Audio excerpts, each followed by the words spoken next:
దేవుడు మనుషులకు కనిపిస్తాడా అనేటువంటి పాఠానికి మీకు అందరికీ స్వాగతం పలుకుతున్నాను. నేను గత పాఠంలో ఆత్మ అంటే ఏమిటి అనేదాన్ని వివరించాను. అక్కడ మనం ఏం నేర్చుకున్నామంటే ఆత్మ అంటే శక్తి అని మనం తెలుసుకున్నాం.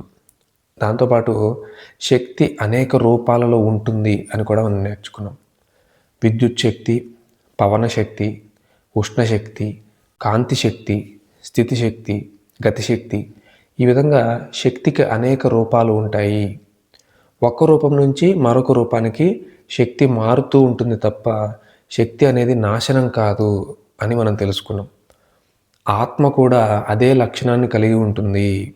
ఆత్మ అనేటువంటి ఈ శక్తికి కూడా నాశనం ఉండదు అని మనం నేర్చుకున్నాం. మనము పదార్థాన్ని చూడగలం కానీ శక్తిని చూడలేము.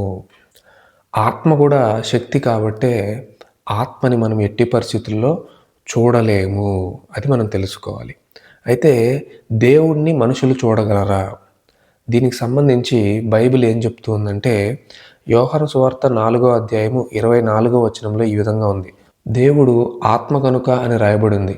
ఆత్మ అంటే శక్తి. అంటే దేవుడు కూడా మహాశక్తి స్వరూపము. శక్తిని మనం ఎట్టి పరిస్థితుల్లో చూడలేము. అందువల్ల దేవుణ్ణి కూడా మానవుడు చూడలేడు. ఇది మనకు బైబిల్ చెప్తున్నటువంటి నిజం. అందువల్లే బైబిల్లో దీనికి ఆధారాలు వ్రాయబడ్డాయి. మొట్టమొదటి చూడండి, యోహాను సువార్త 1వ అధ్యాయము 18వ వచనంలో ఎవడును ఎప్పుడైనను దేవునిని చూడలేదు అని ఉంది. అంటే ఎవడును, తొలి మానవుడు మొదలుకొని ఇప్పటి వరకు కూడా ఏ మనిషి ఎప్పుడు దేవునిని చూడలేదు.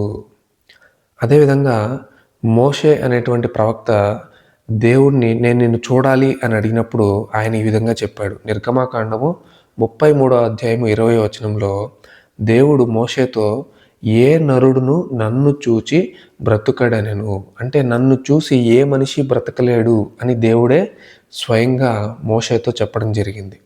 మరొక ఆధారాన్ని మనం గనక చూసినట్టయితే సమీపింపరాని తేజస్సులో దేవుడు మాత్రమే వసించుచు అమరత్వము గలవాడై ఉన్నాడు.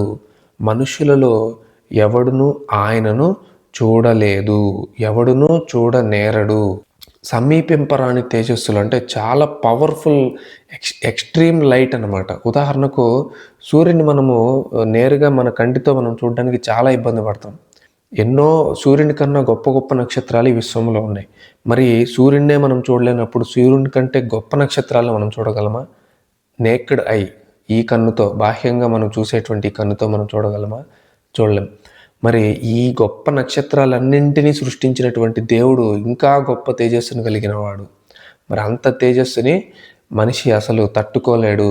నన్ను చూచి ఏ నరుడు బ్రతకలేడు అన్నాడు దేవుడు. అందుకే ఎవరు దేవునిని చూడలేదు, ఇక మీదట కూడా ఎవరును చూడనేరరు అని చెప్పేసి దేవుడు రాశాడు. తిమోతికి రాసినటువంటి మొదటి పత్రిక 6వ అధ్యాయము 16వ వచనంలో మనకు తెలుస్తూ ఉంది.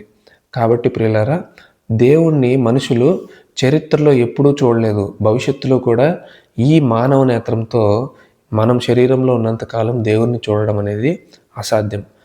అయితే పూర్వకాలంలో దేవుడు కనపడ్డాడు అని చెప్పిన చోటల్లా మరి ఎవరు కనపడ్డారు అని మనం ఆలోచిస్తే బైబిల్లో ఈ విధంగా రాయబడింది. అపోస్తలుల కార్యాలు 7వ అధ్యాయము 38వ వచనంలో సీనాయి పర్వతం మీద తనతో మాట్లాడిన దేవదూతతో మోషే గారు ఉన్నారు అని చెప్తారు. అంటే మోషే గారు ఎవరితో ఇంటరాక్ట్ అయ్యారు? ఇశ్రాయేలీలు నడిపిస్తున్నటువంటి రోజులన్నీ కూడా దేవుడు మాట్లాడాడంటే దేవుని తరఫున దేవదూత వచ్చి ఆయనతో సంభాషించడం కానీ, ఆయన ఏం చేయాలో చెప్పడం కానీ జరుగుతూ ఉండింది. కేవలం మోషే గారు మాత్రమే కాదు కానీ ఇంతకు ముందు జీవించినటువంటి ప్రవక్తలు, దైవజనులందరితో కూడా దేవుని తరపున దేవదూతే వచ్చి మాట్లాడింది. దేవుడు చెప్పబడిన మాటలే అక్కడ దేవదూత పలకడం జరిగింది. దేవుని తరపున వచ్చింది కాబట్టి అందువల్లే దేవుడు మాట్లాడాడు, దేవుడు చెప్పాడు, దేవుడు ఆ ప్రవక్తకి ఇలా చెప్పాడు అని రాయబడింది. అంతే తప్ప నేరుగా దేవుడే ఒక మనిషికి కనబడి ఆయన తన మాటల్ని చెప్పాడు అని మాత్రం కాదు. ఎందుకంటే దేవుణ్ణి మానవుడు చూడలేడు. ఆయన శక్తిని ఈ మానవ శరీరం బేర్ చేయలేదు, తట్టుకోలేదు. ఇది బైబిల్ చెప్తున్నటువంటి సత్యం. అర్థమైందా? ఈ విషయాలు మీకు ఆత్మీయ పరంగా వృద్ధి చెందడానికి ఉపయోగపడ్డాయని నేను భావిస్తున్నాను. ధన్యవాదాలు.